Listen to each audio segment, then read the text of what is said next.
સીતારામ ને જય શ્રી કૃષ્ણ. તો આવો હું તમને ગિફ્ટ બતાવવા કે આ ઇંગ્લેન્ડથી મારે દીકરે ગિફ્ટ મોકલ્યું.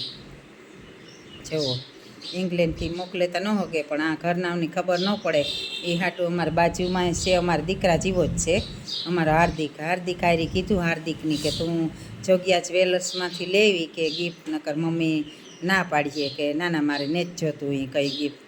તો આ એની અટાણે મણિતા શેઠ યોગા ક્લાસમાં જ્યારે મારો બર્થડે સેલિબ્રેશન બધાય કરતા હતા ને, તાર ન્યા શેઠ મારે બીજે દીકરે આવે ને દીધું. તાર ખબર પડ્યા કે મારા હારું દીકરો કામ મોકલ્યું. તો જોવો જોઈએ કે આપણા સંતાન આપણી કે રસ્તે જતા હોય એ જ પ્રમાણેની ખબર હોય કે હાલો આપણી આ ગિફ્ટ આપીએ તો ઘરમાં આનંદ આવીએ. તો મેં આ ગિફ્ટ જોવે ને મને ખૂબ ખુશી થઈ કે આ કુરમા અવતાર છે, કુરમા ભગવાન છે.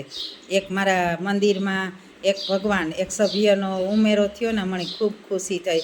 અને મારા દીકરાની પણ ભગવાન સુખ શાંતિ અને સમૃદ્ધિ પ્રદાન કરે અને હારી સદબુદ્ધિ આવીને આવી સદબુદ્ધિ રાખે કે પોતાના માવતરની પણ જો આવા મસ્ત મજાના ગિફ્ટ દે. અમારે માટે તો દીકરા તમે જ ગિફ્ટ છે. કાલે મને પૂછતો હતો તો મેં થોડી કીધું હતું ને કે તમે જ અમારા હાસા ગિફ્ટ હશે, કે હમણાં ભગવાનની તમારા જેવી અણમોલ દીકરા આપ્યા. અમારે બીજી કોઈ ચાહત નથી, પણ થેન્ક યુ દીકરા કે આ તી મને આવું ગિફ્ટ મજાનું આપ્યું કે હું આની પૂજા કરે હગી અને આપણું ઘર પવિત્ર રાખે હગી. Thank you Jayesh.